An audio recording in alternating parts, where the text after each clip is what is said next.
Квартира, в которой сегодня живут Елизавета и Дмитрий, государственное арендное жилье, в очереди за которым пришлось стоять 30 лет. Мои родители сразу после моего рождения поставили меня на очередь, и 5 февраля этого года нам дали ключи, рассказывает Елизавета.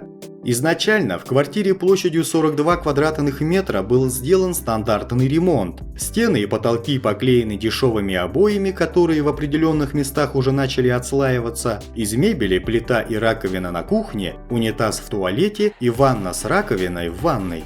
О том, какой мы хотим сделать ремонт в квартире, мы думали уже давно, еще когда жили у бабушки с дедушкой, рассказывают ребята. Хотелось сделать что-то свое. В итоге из того, что здесь было изначально, остались только линолеум, межкомнатные двери и окна. Раму на балконе тоже хотели поменять, но решили, что будет слишком дорого потом ее здесь оставить.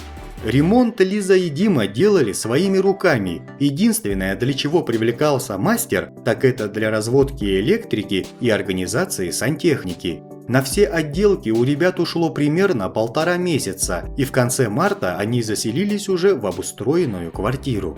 Дизайн квартиры мы пытались сделать в стиле современной классики, хотя 90% мебели здесь Икея, рассказывает Лиза. Обои для комнаты искали долго, и найти подходящие удалось только в Вильнюсе, купили английские и немецкие. Мы специально разделили комнату на 2 зоны, чтобы и спать было комфортно, и оставалось место для приема гостей. Напротив дивана в зоне гостиной импровизированный камин из гипсокартона. Этот портал мы тоже делали сами и потратили на его сооружение несколько дней. Когда вся конструкция была готова, мы поняли, что чего-то не хватает, и придумали заказать изображение головы льва. Ребята говорят, что не хотели никаких шкафов с глухими дверями, поэтому решили обустроить небольшую гардеробную. И самым оптимальным местом для этого оказался угол в прихожей, слева от входа.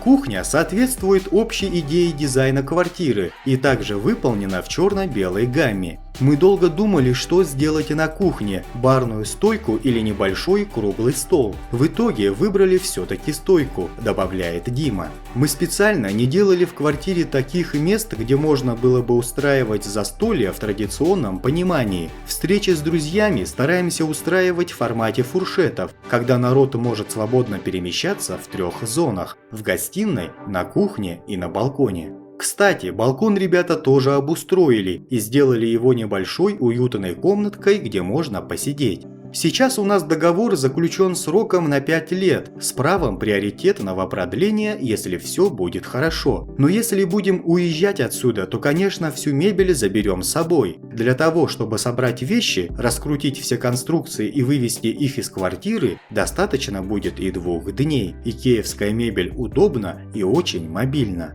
Итак, друзья, как вы думаете, правильно ли поступили ребята, сделав такой ремонт в съемной квартире? Напишите свое мнение в комментариях, будет интересно. А с вами был Бариман, всем добра!